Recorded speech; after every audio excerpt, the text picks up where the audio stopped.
Chers amis, où que vous soyez, qui que vous soyez, la grâce et la paix vous sont données de la part de Dieu le Père et de Jésus-Christ, notre frère.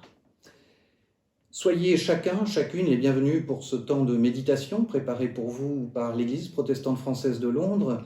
Chers frères et sœurs, que chacun de nous s'attende maintenant à une bénédiction, à un enrichissement.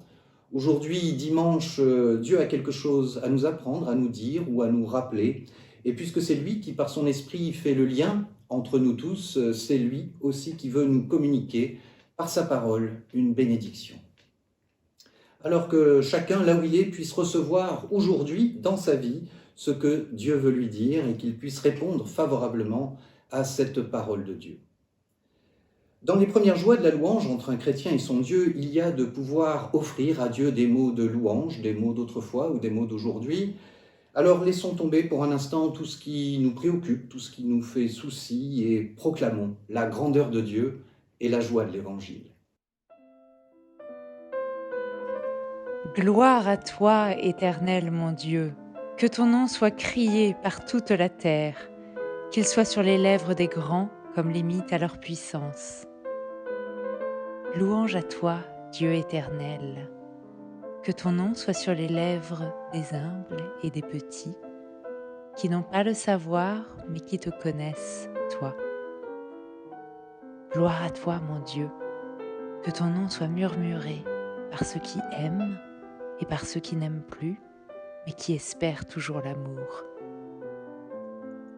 Louange à toi, notre Dieu, que ton nom soit balbutié par les lèvres des tout-petits au regard innocent, et par celles et ceux qui ont soif de justice. Gloire à toi, mon Dieu, que ton nom soit inscrit dans le cœur de nos enfants, comme un signe de joie au milieu des vivants.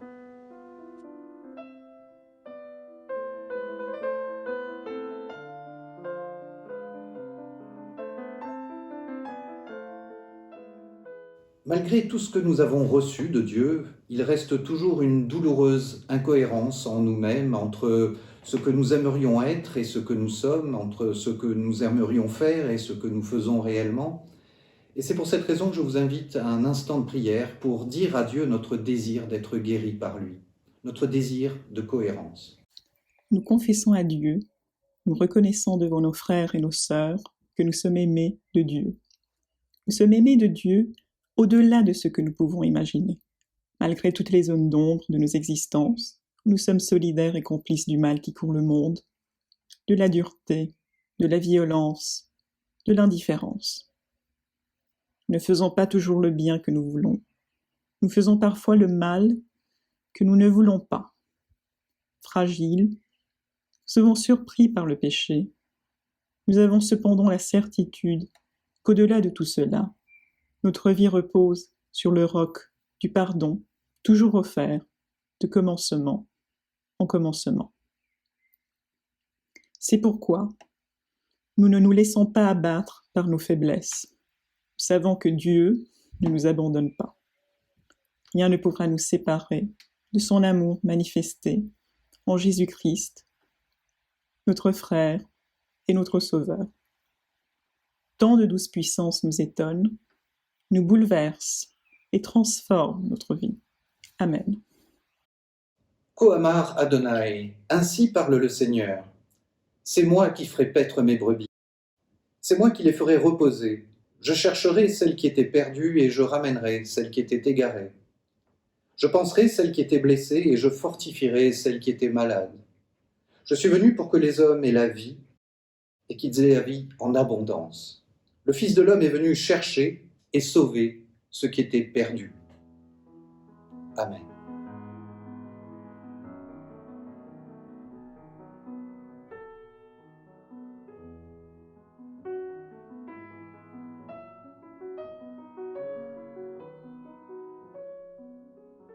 Nous croyons en un Dieu qui est pour l'homme, mais qui est autre que l'homme, qui est notre allié, mais dont la parole est plus vraie que notre vie et plus forte que notre mort, qui est proche, mais qui est différent, qui vient à nous quand nous le cherchons et qui demeure Dieu quand nous le quittons.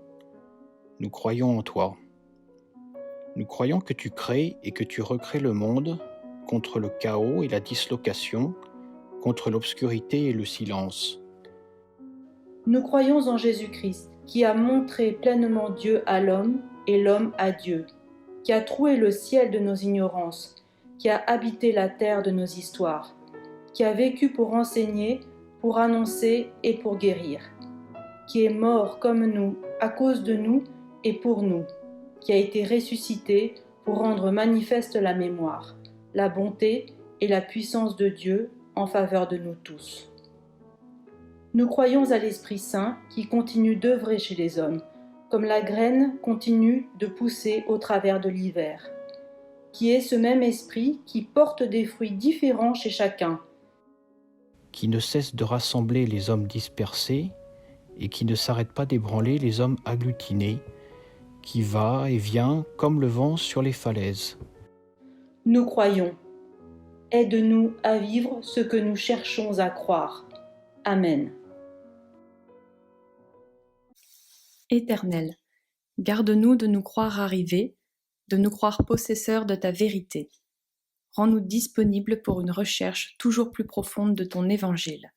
Que jamais le passé ne nous enferme, mais que ton esprit nous mette en marche et fasse de nous de vrais enfants d'Abraham. Amen.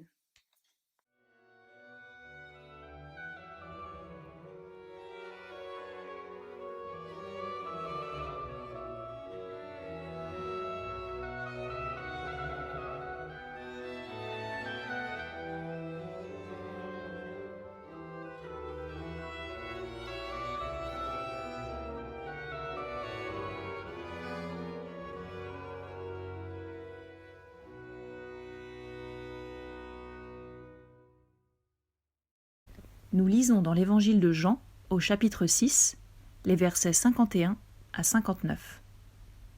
Moi, je suis le pain vivant descendu du ciel. Si quelqu'un mange de ce pain-là, il vivra éternellement. Le pain que je donnerai pour que le monde vive, c'est mon propre corps. À ces mots, les Juifs se mirent à discuter vivement entre eux, disant « Comment cet homme pourrait-il nous donner son corps à manger ?» Alors, Jésus leur dit « Oui, vraiment, je vous l'assure. Si vous ne mangez pas la chair du Fils de l'homme, et si vous ne buvez pas son sang, vous n'aurez pas la vie en vous. Celui qui se nourrit de ma chair et qui boit mon sang a la vie éternelle, et moi, je le ressusciterai au dernier jour. Car ma chair est vraiment une nourriture, et mon sang est vraiment un breuvage. Celui qui mange ma chair et boit mon sang demeure en moi, et moi, je demeure en lui. Le Père qui m'a envoyé a la vie en lui-même, et c'est lui qui me fait vivre. Ainsi, celui qui se nourrit de moi vivra lui aussi par moi. C'est ici le pain descendu du ciel. Il n'est pas comme celui que vos ancêtres ont mangé. Eux, ils sont morts. Mais celui qui mange ce pain-ci vivra pour toujours. » Voilà ce que déclara Jésus lorsqu'il enseigna dans la synagogue de Capernaum.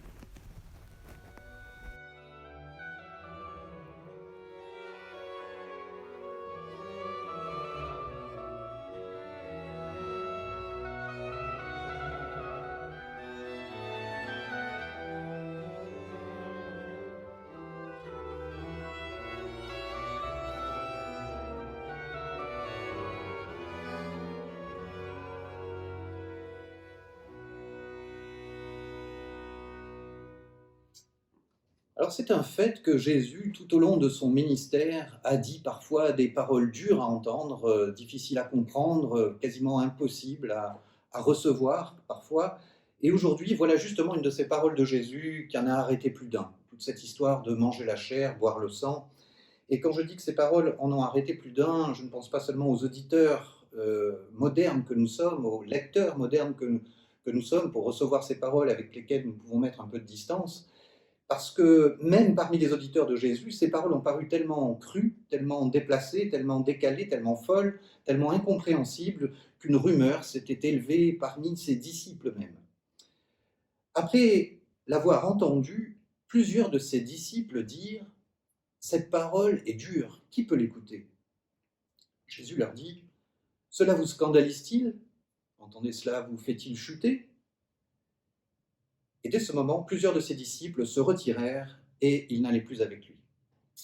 Et au cours des siècles, voilà, c'est une parole qui a continué à diviser et à faire problème, à engendrer des débats sans fin entre églises. Les exégètes bibliques se sont acharnés depuis toujours à essayer de saisir mot par mot ce que Jean a voulu faire en plaçant ces paroles dans la bouche de Jésus ce matin-là à la synagogue de Capernaum. Et d'ailleurs, beaucoup pensent que, on va le voir dans notre méditation, que notre passage d'aujourd'hui aurait été justement un rajout de Jean à tout le discours original de Jésus sur le pain de vie, les versets qui seraient les versets 24 à 50.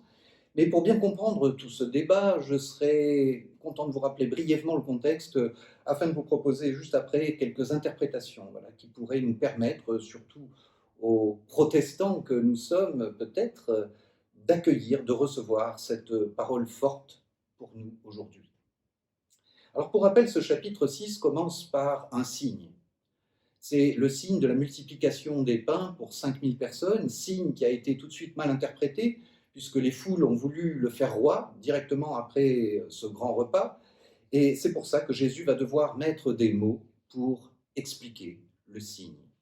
Et justement, c'est donc à partir du verset 24 que va commencer ce discours de Jésus sur le pain de vie, discours qui s'achèverait donc sur ces mots au verset 50, « Je suis le pain de vie. Vos pères ont mangé la manne dans le désert et ils sont morts. C'est ici le pain qui descend du ciel, afin que celui qui en mange ne meure point. » Et puis Jésus va développer lors d'une prédication à la synagogue de Capernaum.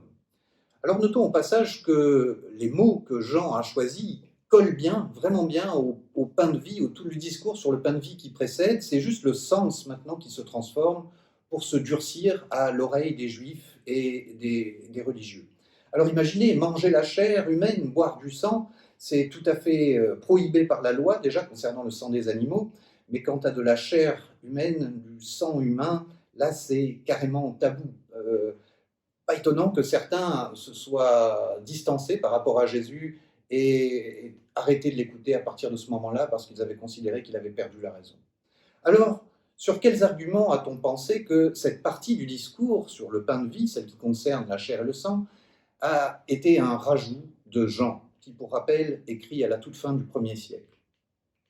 Eh bien, c'est d'abord que manger la chair et boire le sang sont probablement deux termes d'une formule liturgique de la fin du 1er siècle, utilisés lors de la célébration de la Sainte Seine. Et cet accent nettement eucharistique de ces paroles sonne donc plus comme l'expression d'une Église déjà en place, déjà familière de la communion partagée, que comme des paroles originales que Jésus aurait prononcées là et que personne n'aurait compris à cette époque où il les a dites, que ce soit la foule, que ce soit les religieux ou que ce soit les disciples même. Car évidemment, on peut se demander comment un juif de cette époque, même disciple de Jésus, aurait pu entendre et comprendre quoi que ce soit de ce développement eucharistique pendant le ministère de Jésus. Avant le dernier repas, avant la mort et la résurrection, avant que ça prenne un sens. Et à propos de repas, justement, et c'est là encore un argument en faveur de ceux qui optent pour un ajout de Jean, il faut nous rappeler que Jean, lui, contrairement aux synoptiques, n'a pas d'institution de la Sainte Seine lors du dernier repas de la Pâque. Alors on a pensé que Jean aurait profité du thème du pain de vie pour y introduire sa propre version de l'institution. Bref, vous l'avez compris, dans ce contexte historique immédiat de Jésus, au moment de cette prédication, il est en tout cas évident que ce discours sur le pain de vie ne pouvait pas signifier directement l'Eucharistie. Ça ne pouvait pas être compris à partir du moment où il n'y avait pas eu ni le dernier repas, ni la mort, ni la résurrection du Maître. Et c'est pour ça qu'on a pensé que ça ne pouvait pas être des paroles de Jésus. Ou alors ces paroles, mais avec un tout autre sens. Et c'est pour ça que je voudrais maintenant vous donner d'autres arguments, et cette fois en faveur malgré tout d'un discours original de Jésus. Alors le premier argument, sans doute le plus faible, c'est que la partie sur manger la chair et boire le sang est tellement raccord avec ce qui précède que Jean a eu beaucoup de mérite, que je ne certes pas à lui retirer, mais le tout est d'une telle harmonie que ce serait vraiment dommage de le retirer à Jésus. Le second argument, un peu dans la même veine, c'est la réaction des disciples qui, dès lors, n'a plus de raison d'être, puisque comment peuvent-ils réagir à un discours qu'ils n'ont pas encore entendu ? sur le manger la chair et boire le sang, toute cette partie difficile du discours. Alors certains spécialistes, partisans de la première hypothèse, diraient peut-être que Jean, à l'époque où il écrit, était confronté lui-même à des discussions dans l'Église et peut-être même à des défections, à des abandons de croyants au sujet de la Sainte Seine, et que c'est pour ça qu'il aurait ajouté cette mention des disciples qui laissent et qui abandonnent Jésus. Mais il y a encore un autre argument intéressant, parce qu'on l'a vu, le thème du discours de Jésus dans tout ce chapitre, c'est le pain de vie. Et on a suggéré que ce thème a été amené dans le texte par le texte du jour qui était lu à la synagogue.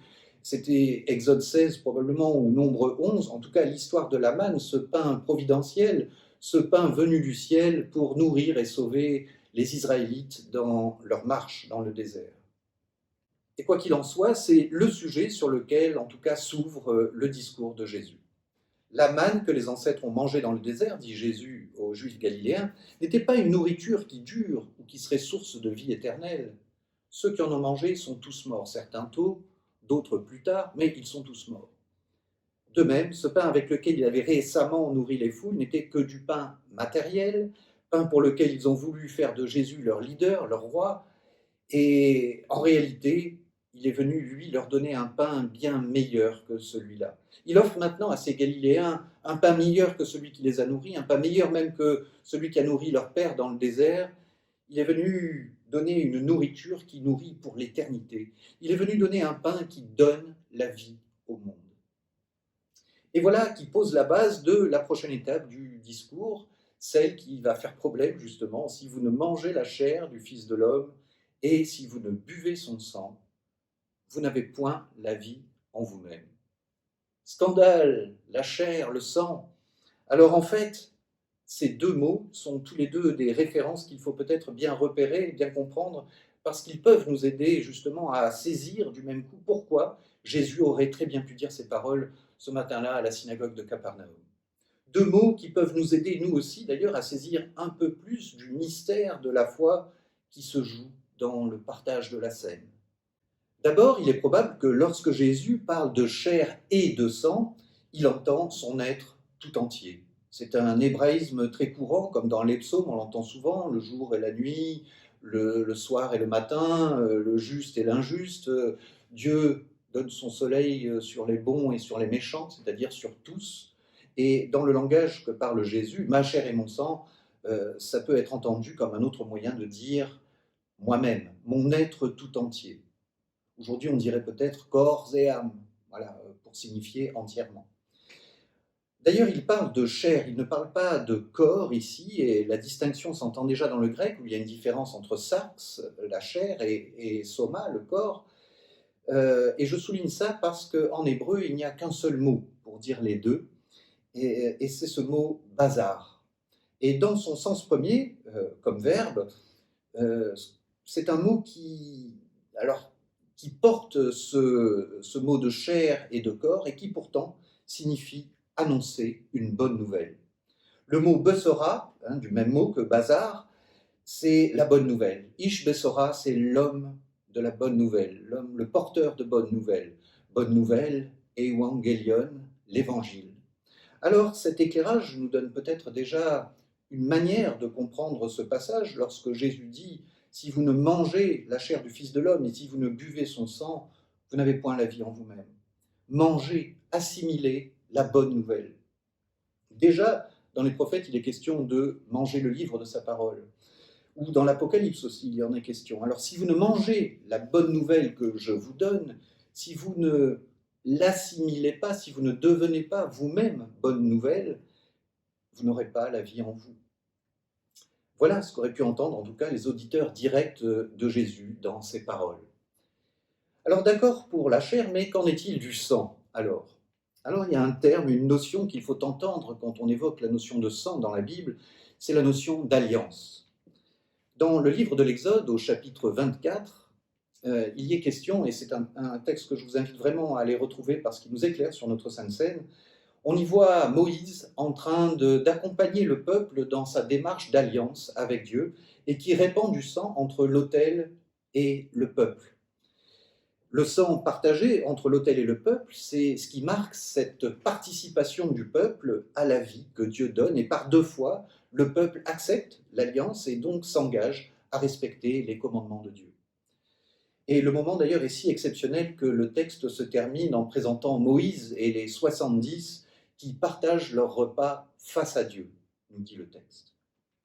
Bref, l'évocation du sang de Jésus dans le Nouveau Testament comme nouvelle alliance en son sang rappelle que dans le Premier Testament, les alliances étaient régulièrement confirmées par des sacrifices. Et dans tout rituel sacrificiel, le sang, qui a un caractère sacré parce qu'il représente la vie, c'est la marque du pardon, de la réparation, de la réconciliation, de la restauration. Aussi, quand Jésus dit « buvez-en tous, car c'est mon sang, le sang de l'alliance, qui est répandu en faveur de la multitude pour le pardon des péchés », ce qu'il fait, c'est qu'il révèle à ses disciples le sens de sa mort, c'est-à-dire qu'il nous introduit dans une alliance nouvelle. Et c'est ce que nous faisons à chaque fois que nous prenons, que nous partageons le pain et le vin ensemble, nous faisons mémoire de cette alliance annoncée par Jésus et de cette parole donnée pour le salut de l'humanité. Alors, chers amis, puissions-nous tous garder ces notions importantes dans nos mémoires et laisser nos cœurs méditer sur ces éléments en attendant la prochaine fois où nous aurons vraiment le plaisir de nous retrouver pour partager, pour célébrer la scène ensemble, les uns avec les autres, entre nous et avec lui. Amen.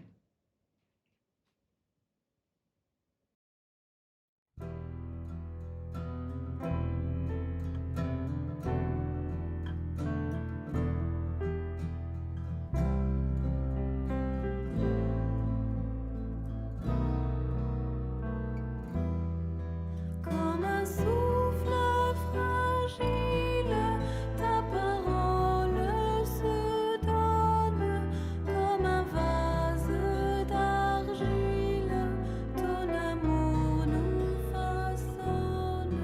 Ta parole est murmure, comme un secret d'amour, ta parole est blessure qui nous ouvre le jour, comme un souffle fragile, ta parole se donne, comme un vase d'argile, ton amour nous façonne.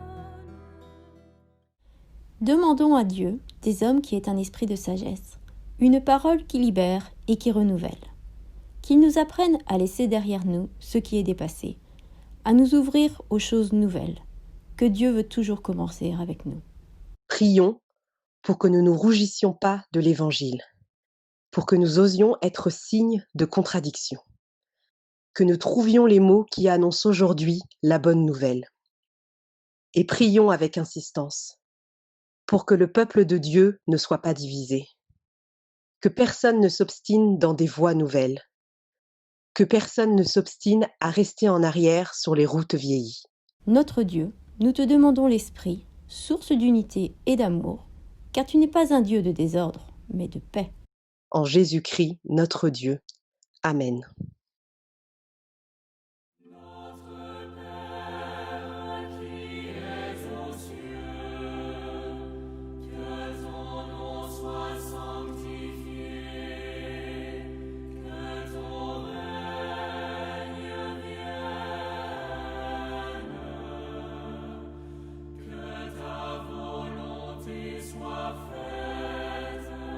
Sur la terre comme au ciel.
Voilà, notre temps de méditation se termine. Merci de l'avoir partagé avec nous. Merci à tous nos amis lecteurs aussi d'avoir prêté leur voix pour préparer ce moment.